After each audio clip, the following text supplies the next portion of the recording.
Hi, everybody. This is Kaylina from Put a Fork in It podcast and CC Photo and Media.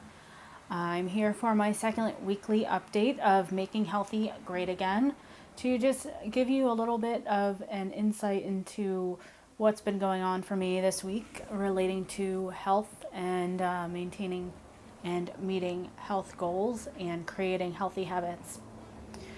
So I've been thinking about this all week and what I would talk about. And also I'm glad to hear the positive feedback from a few of you who have watched this and told me that you liked it. So here I am again in my home office. And so I made a couple of notes about some things that I wanted to talk about. So last week I brought up that I had unfortunately gained about 15 pounds due to a change in my lifestyle a few months ago that I alluded to. I had been working in a retail position while growing my business, and about 3 or so months ago I actually left that position, and so I became a lot more sedentary, doing a lot more things on the computer rather than walking around the store. So there was a huge change in my activity level. But my eating habits stayed roughly the same. But so that is the contributing factor mainly, I would say. In any case, so I mentioned last week my star system of earning stars for different activities to build habits and have a reward system in place. So last month, so I started doing this in July, and in July I didn't really adopt the system very much, and it looks like I counted and I only in July, I didn't write it down, but in July I earned about like 15 or so, and I had some mishaps with going to a wedding and things like that. But in August, I dramatically increased to 29 stars. And some things that happened that caused that shift were, one, I weighed myself and saw that things needed to change. I had been having the slow creep of, maybe thinking that my clothes were shrinking a little bit extra in the washer and dryer, or feeling more bloated than another day, but that's sort of not a real thing. It's more just actually gaining weight. So basically I had the feeling that I was gaining weight because my clothes were fitting tighter, and there was a little bit more of that muffin top that I wasn't so happy with. So I weighed myself and found that I gained 15 pounds or so, and from that point decided that things needed to change. I was sick of, wearing looser shirts to cover up the muffin top and things like that. That's no way to live, and I have lost weight before, so, I know what is involved. I understand, that you have to burn you have to have a 3,500 calorie deficit per week to lose a pound in a week. That's 500 a day. So I know that, and I know the process, and this is something that I learned the last time I lost weight, which is another lesson I'm trying to apply in other areas of my life, which is just giving in to the process, and being more objective and less emotional about things by giving into the process that works, and just doing it, going for it. So I reset my calorie intake and expenditure goals and set them in my FitnessPal app and in my Fitbit. So the goal is to have a 500 calorie deficit each day by consuming 1,500 calories and spending 2,000 calories. Now, that can obviously shift, but really the main thing is that I've started tracking my food again about a week and a half ago, and that has dramatically increased the amount of stars that I've earned in my star system, because I'm allowing myself to receive a star for each day that I log my food. Eventually that will become each day I log my food and actually fall within the limits of the calories that I've set for myself. However, for now, I just want to rebuild the habit of tracking my food.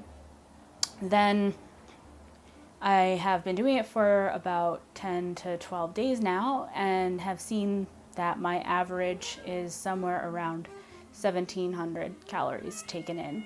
And that when I'm not active, I can only burn 15 to 1,700 calories a day. So it's really no surprise that I gained weight.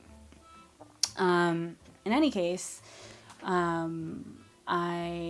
something I'm proud to report this past week is that I started going to the gym again. I remembered last time that what I did, I kind of became the stereotype of a female at the gym doing lots of cardio, but you know what?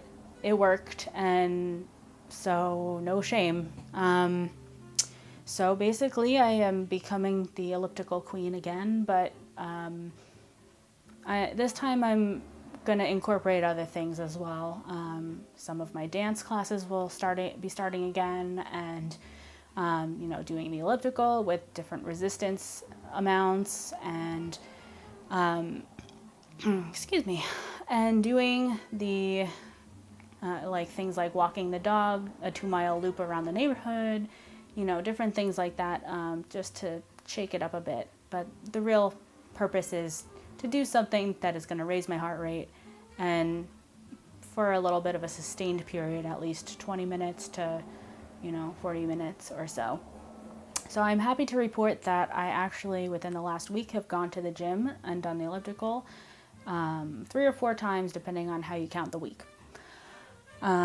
We also went on a hike for about 7 miles in West Point area, and that was fun. I mean, we like hiking, so we did that.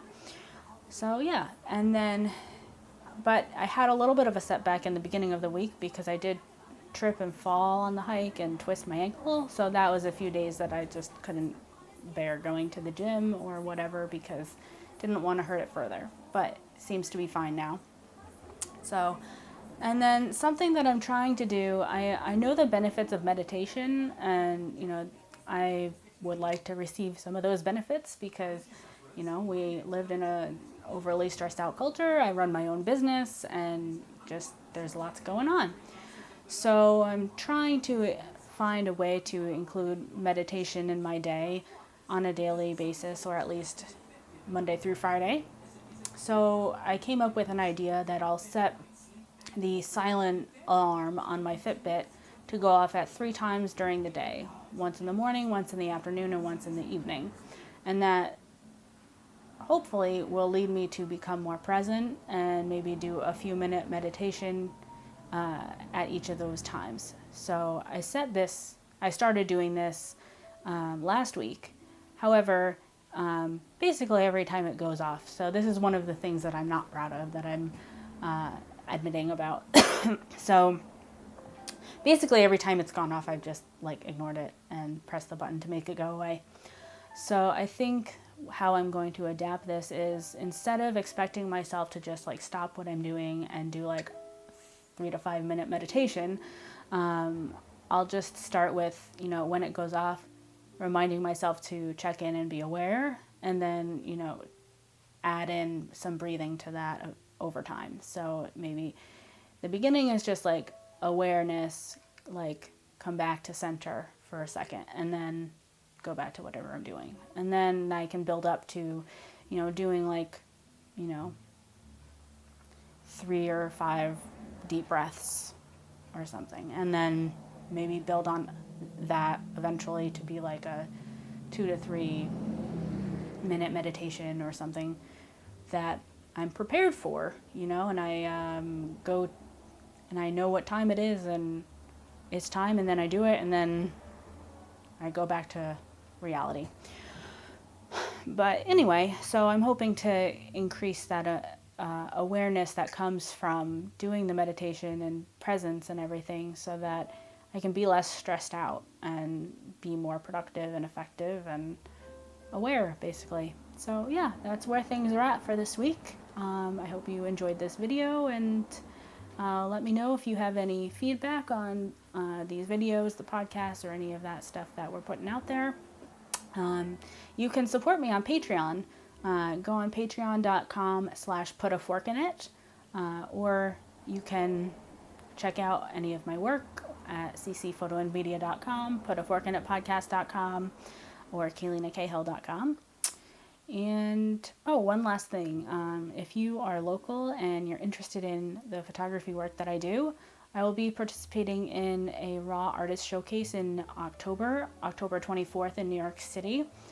Tickets are available for that. I'd love to see you there. I'm debuting some new work that hasn't been published yet. So you can learn more about that at rawartists.org/KaylenaCahill. Thanks for watching.